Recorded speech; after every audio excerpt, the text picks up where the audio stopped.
Assalamualaikum warahmatullahi wabarakatuh. Perkenalkan, nama saya Wanda Ramawati dan teman saya Jainuddin. Di sini kami akan menjelaskan tentang sistem penamaan. Baik, langsung saja. Yang pertama adalah pentingnya masalah penamaan. Penamaan berperan penting dalam banyak hal yang mengenai sistem komputer.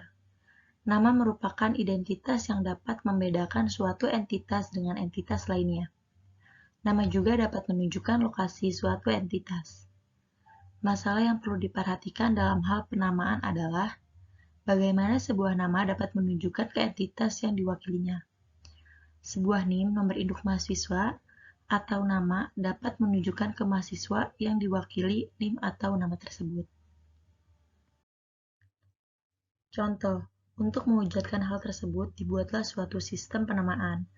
Pada sistem tersebar, implementasi sistem penamaan tidak berpusat pada suatu komputer, namun lebih sering tersebar pada beberapa mesin dan cara pendistribusiannya, mempengaruhi efisiensi dan skalabilitas dari sistem penamaan tersebut.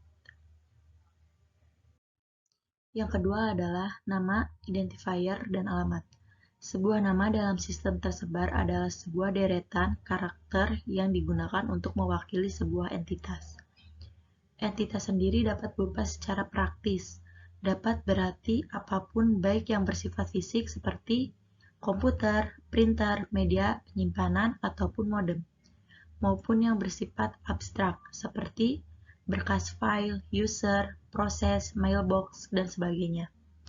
Untuk memanfaatkan entitas-entitas dalam sistem tersebar pengguna, manusia ataupun mesin, perlu mengakses entitas-entitas tersebut melalui suatu yang disebut access point, address, atau alamat. Contoh, sebuah entitas yang dapat memiliki beberapa alamat seperti halnya seseorang dapat memiliki beberapa nomor telepon genggam. Contoh lainnya adalah ketika seseorang berpindah tempat seperti kota ataupun negara, maka nomor teleponnya sering harus diubah sesuai dengan sistem di kota, kode area, atau kota negara tersebut. Cara memasangkan alamat dengan nama atau identifier dan menemukan alamat pasangan dari nama atau identifier dan sebaliknya. Ini dikenal dengan naming system. Ada 3 naming system, yaitu flat naming, structured naming, attribute based naming. Selanjutnya akan dijelaskan oleh teman saya, yaitu Jainuddin. Selanjutnya ada plate naming. Plate naming adalah sistem penamaan yang tidak memiliki struktur tertentu. Nama dalam plate naming terdiri dari sederetan bit karena yang tidak mengandung informasi tentang bagaimana menemukan alamat untuk entitas yang diwakili oleh nama tersebut. Adalah teknik resolving, yaitu cara penamaan ini memang sederhana tetapi menimbulkan akibat yang tidak sederhana dalam cara menemukan alat entitas yang diwakilinya.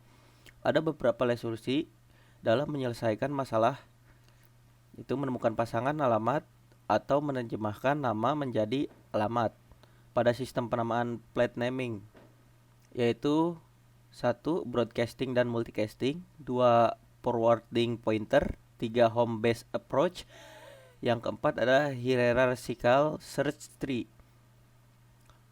4. Struktur naming.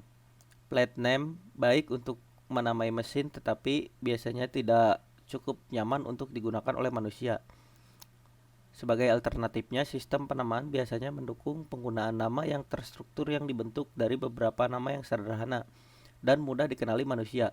Penamaan pada sistem file dan host pada internet mengikuti kaidah ini. Namespace. Pertama, ada nama-nama biasanya diatur menjadi sesuatu yang dikenal sebagai ruang nama. Namespace untuk nama yang terstruktur dapat direpresentasikan dalam bentuk graph, yaitu sebuah diagram yang terdiri dari simpul, node, dan sisi atau edge yang menghubungkan dua simpul yang memiliki label dan arah. Yang kedua ada dengan dua macam simpul pada graph yang merepresentasikan nama space, yaitu pertama ada simpul daun yang merepresentasikan entitas yang memiliki nama dan tidak menjadi induk dari simpul lainnya. Yang kedua ada simpul direktori yang memiliki ujung-ujung yang bernama dan menunjuk pada dari simpul daun lain. Selanjutnya ada name resolution. Name resolution merupakan istilah untuk proses pencarian atau looking up sebuah nama ketika kita mendapatkan part dari nama tersebut.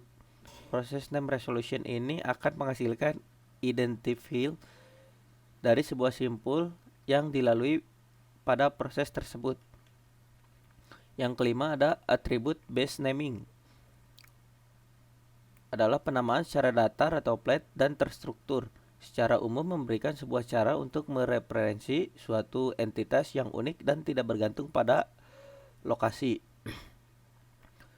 Lalu penamaan terstruktur juga didesain untuk memberikan kemudahan bagi manusia untuk mengingat dan menggunakannya. Seiring bertambahnya informasi yang dapat diakses dari sebuah entitas, maka diperlukan sebuah cara agar pengguna dapat mencari dan mengakses suatu entitas dengan memberikan keterangan mengenai entitas tersebut. Yang ketiga ada salah satu cara yang populer adalah menggunakan attribute based naming, penamaan berbasis atribut. Dengan teknik ini sebuah entitas diasosiasikan dengan sejumlah atribut yang memiliki nilai tertentu. Penggunaan melakukan pencarian berdasarkan kriteria tertentu berupa jenis dan nilai atribut yang dimiliki entitas yang dicarinya. Sekian